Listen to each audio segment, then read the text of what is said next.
বিসমিল্লাহির রহমানির রহিম।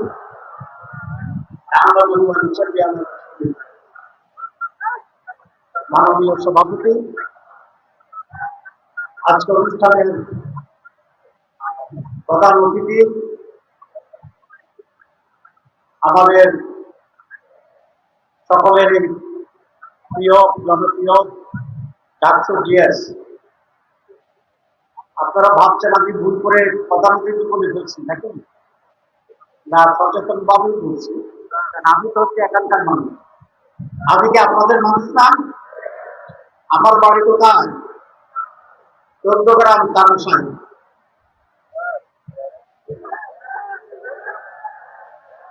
তারা এখানে পড়া হচ্ছে আমাদের অতিথি, তারা ইতিহাস সৃষ্টিকারী মানুষ। ডাক্তার জিএস দেখতে মনে হয় আমি আমার পেশার কারণে ছাত্র, ঠিক আছে? মনে হয় না? এই যে একটা ব্যতিক্রম, চরিত্রবান, সৎ, যোগ্য, ঘটনমূলক মহান বিপ্লবের এরা নায়ক, ওদের মধ্যে নাম। এবং ওরা বাংলাদেশের ছাত্র রাজনীতির ইতিহাসের নতুন মাইল ফলক তৈরি করেছে। ঢাকা বিশ্ববিদ্যালয়ের ইতিহাস কোন নির্বাচনে, সুস্থ নির্বাচনে একটি দল সকল আসন পেয়েছে, এর কোন নজির নেই।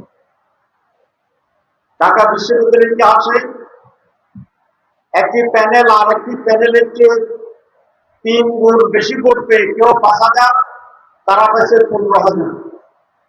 এই নজিরও নেই। ঢাকা বিশ্ববিদ্যালয়ের ইতিহাসে প্রায় সবগুলো হলই বিজয় অর্জন করার ইতিহাস পান। সুতরাং দেখতে পড়াতে আমার মধ্যে ছোটখাটো মনে হয়, এই পুরাটাই বান। কি ধন্যবাদ, ঠিক আছে না? আলহামদুলিল্লাহ। তারা বাংলাদেশের পরিবর্তন সূচনা করছে।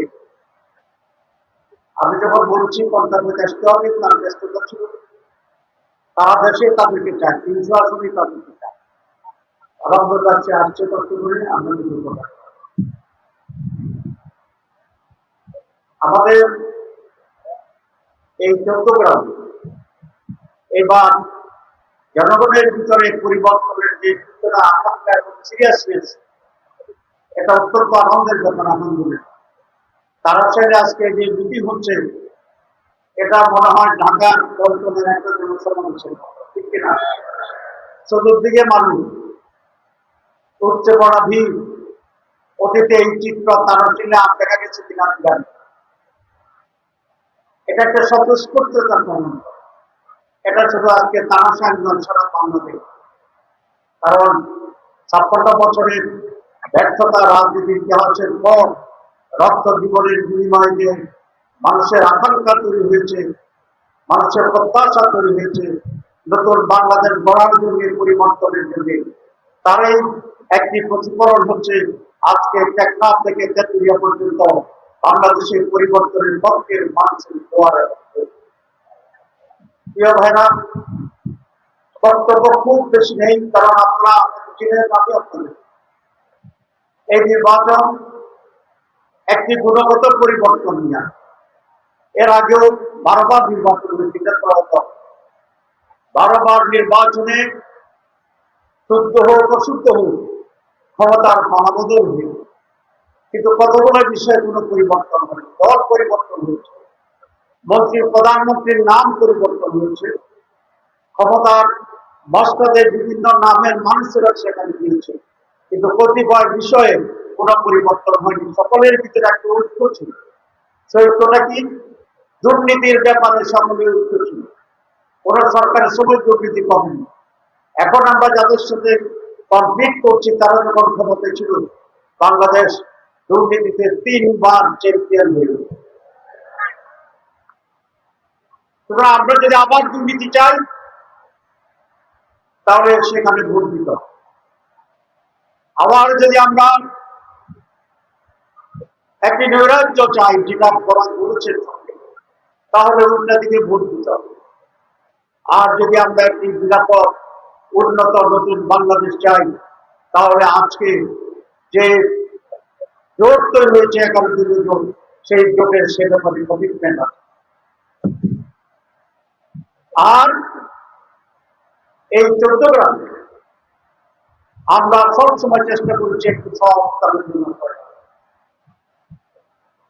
যখন 5ই আগস্ট নতুন বিপ্লব সূচিত হয়েছিল, আমি তখন জেলে ছিলাম। আমাকে 22শে জুলাই যৌথ বাহিনী ঢাকা থেকে গ্রেপ্তার করে কেন্দ্রীয় কারাগারে পাঠিয়েছিল। 5 আগস্ট বিপ্লবের পক্ষে আমার হাতে জেল সুপার ফোন দিল, স্যার এখন দেশ স্বাধীন হয়ে গেছে, আপনি জেল থেকে কথা বলতে পারেন।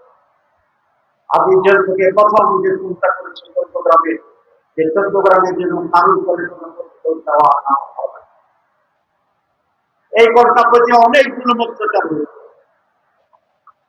কিন্তু 5 আগস্টের পরে আমরা কি কারোর উপর কোন অত্যাচার করেছি? আমরা কোন প্রতিশোধ দিয়েছি? এই যে 2 অনঙ্গ ইয়াং ছেলে তরুণ,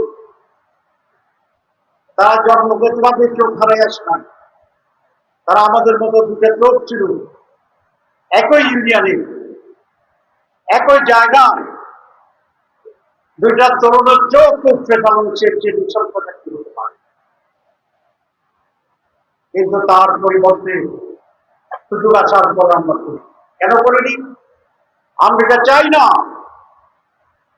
আপনার নৈরাজ্য চাই না, হত্যার রাজনীতি চাই না, খুনের জীবন অবাক না করলে কে করবে? 28% মিল্ক ফ্যাটের অবাক করার সাথে ফ্রেশ মিল্ক পাউডার। জীবন অবাক করুক প্রতিদিন। রাজনীতি চাই না, দখলের রাজনীতি চাই না, জুলুমের রাজনীতি চাই না, বৈষম্যের রাজনীতি চাই না, অধিকারহীনতার রাজনীতি চাই না, ফ্যাসিবাদ চাই না, আধিপত্যবাদ চাই না।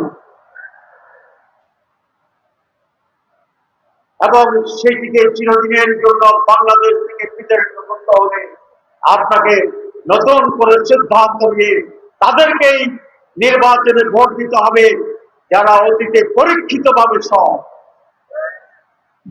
আমরা বলেছি আমরা ক্ষমতা আসলে দুর্নীতি নির্মূল করবো ইনশাআল্লাহ। এটা আমাদের ওয়াদা নয়, এটা আমাদের পরীক্ষিত সত্য। 44 জন মন্ত্রী ছিল, 2 জন জামাত ইসলামী, এই 2 জনের কোন দুর্নীতি খুঁজে পাওয়া যায় না। আমাদের প্রায় 62 জন এমপি ছিল বিভিন্ন সময় বিভিন্ন জায়গা, কোন এমপির বিরুদ্ধে দুর্নীতির প্রমাণ করা সম্ভব হয়। সুতরাং আমরা পরীক্ষা দিয়ে পাস করছি যে আমরা দুর্নীতিমুক্ত এবং সব সংগঠনের নাম বাংলাদেশ জামাত ইসলাম। এই হল জাতীয় ব্যাপার। চট্টগ্রামেও আপনারা আমাকে চিনেন, আমি 91 সালে নির্বাচনের প্রথম গ্রহণকারী, যখন নাম্বার 1 পঞ্চায়েত নির্বাচন, এবারও চট্টগ্রামের লোকেরা আমাকে বিপুল ভোট দিয়েছিলেন। আমি কিছু ভোটের ব্যবধানে সেকেন্ড হই। কাজী জাফর ভাই সেবার নির্বাচিত হয়েছিলেন।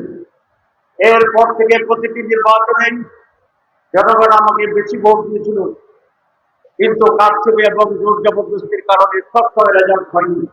2001 সালে আমি 1,09,000 ভোট পেয়ে সেদিন নির্বাচিত হয়েছিলাম। আমার প্রতিদ্বন্দ্বী 54,000 ভোট পেয়েছিল, ডবল ভোট। সেই সময় চট্টগ্রামে কোন হত্যার ঘটনা ঘটেনি, কারো বাড়িতে আগুন লাগানো হয়নি, কারো দোকান জোর করে দখল করা হয়নি, কোন চাঁদাবাজির ট্যাক্স আমরা বসাইনি, আপনার সাথে। সুতরাং এরপরে ইতিহাস শুধু চট্টগ্রামের নয়, বাংলাদেশে নির্বাচনের ইতিহাস। দিনের ভোট আগের দিন রাতে হয়ে যাওয়া হয়েছে। নির্বাচনের আগেই নমিনেশন পেপারের সাবমিশনের সাথে সাথে 154 জন বিনা প্রতিদ্বন্দ্বিতায় নির্বাচিত ঘোষণা করা হয়েছে। এটাই ছিল বাংলাদেশ। সেটার পরিবর্তে, সেটার বিনিময়ে আজ আমরা এই পরিস্থিতি পেয়েছি যেখানে উন্মুক্ত ভাবে আজকে কথা বলতে। আমি তারাবাসী কর্ণাপরবাসীর কাছে নিবেদন জানাবো, আসুন পরিবর্তনের সূচনার জন্য, নতুন বাংলাদেশের জন্য, নতুন চট্টগ্রামের জন্য আমরা আবার ঐক্যবদ্ধ হই। উন্নয়নের জন্য আপনাদের কিছু দাবি আছে এখানে দেখলাম। এক হচ্ছে গ্যাস, আপনাদের কাছে গ্যাসের লাইন আছে কিন্তু এখানে গ্যাস আছে না, ঠিক কিনা? আপনাদের এলাকায় কিছু বিদ্যুৎ বাকি আছে, আমরা অনেক বিদ্যুৎ দিয়েছিলাম এবং কয়েকটি সংযোগ সড়কের দাবি দিতাম। আল্লাহ যদি বাঁচায়, আল্লাহর ইচ্ছায় সাহায্য এবং আপনাদের সহযোগিতা যদি একটি নির্বাচিত হই, এই সমস্ত দাবি পূরণ করার মধ্যে কঠিন হবে না। আমি একটা সুখবর দিতে চাই, আমি কিন্তু এখন এমপি না, আমি মন্ত্রীও নই, কিন্তু এখনকার আমার রাজনৈতিক পরিচয় এবং প্রভাবের মাধ্যমে আমি চৌদ্দগ্রামের জন্য 180 কোটি টাকা ডেভেলপমেন্ট প্রজেক্ট ইতিমধ্যে পাস করিয়েছি। আলহামদুলিল্লাহ, সবার ব্যবধানে কয়েকশো রাস্তা তৈরি হবে এই চৌদ্দগ্রামে, আমি এমপি না হলেও হবে, কারণ সরকার থেকে অনুমোদন করে যাবে। সুতরাং এমপি না হয়ে যদি করার সুযোগ হয়, যদি আপনারা লিগেল রাইটস আমাকে দেন, আমার যদি উন্নয়নের যে ছবি আবার আমার হাতে আসে, তাহলে যে দাবি আপনারা করছেন এর চেয়ে অনেক বেশি দাবি পূরণের সুযোগ করে আমি শুধু কন্টাপতি ইউনিয়ন নয়, আমরা পুরো চৌদ্দগ্রামের 45 কিলোমিটার যে বর্ডার আছে, আমার চিন্তা হচ্ছে আমরা এটাকে একটা ইন্ডাস্ট্রিয়াল জোন হিসাবে অফিসিয়ালি ডিক্লার করবো। এখানে ইন্ডাস্ট্রি গড়ে উঠবে, হাজার হাজার তরুণের শিক্ষিত অশিক্ষিত মানুষের কর্মসংস্থান হবে, তার 50% লোকাল চৌদ্দগ্রাম থেকে দিতে হবে। এরকম একটি ক্রস করে দেবো ইনশাল্লাহ, যাতে চৌদ্দগ্রামে যুবকদের ভিতরে লাগানো দরকার। সুতরাং আসুন আমরা সকলে মিলে দলমত নির্বিশেষে আমরা ঐক্যবদ্ধ থাকি। আমি বিভিন্ন জায়গায় বলি, প্রত্যেকে এক দল করবে না, বিভিন্ন দলের লোক থাকবে, এটাই স্বাভাবিক, কিন্তু চৌদ্দগ্রামের উন্নয়নের জন্য দল আবার যাই করতে গেল, আমরা উন্নয়নের সপক্ষে ঐক্যবদ্ধ ভাবে 12 তারিখে দাঁড়িপাল্লা মার্কায় ভোট দিয়ে জাতি এবং চৌদ্দগ্রামের মুক্তি সংগ্রামের এই পথকে আরো ত্বরান্বিত করবো, এই আহ্বান জানিয়ে আমি আমার বক্তব্য। আল্লাহ হাফেজ।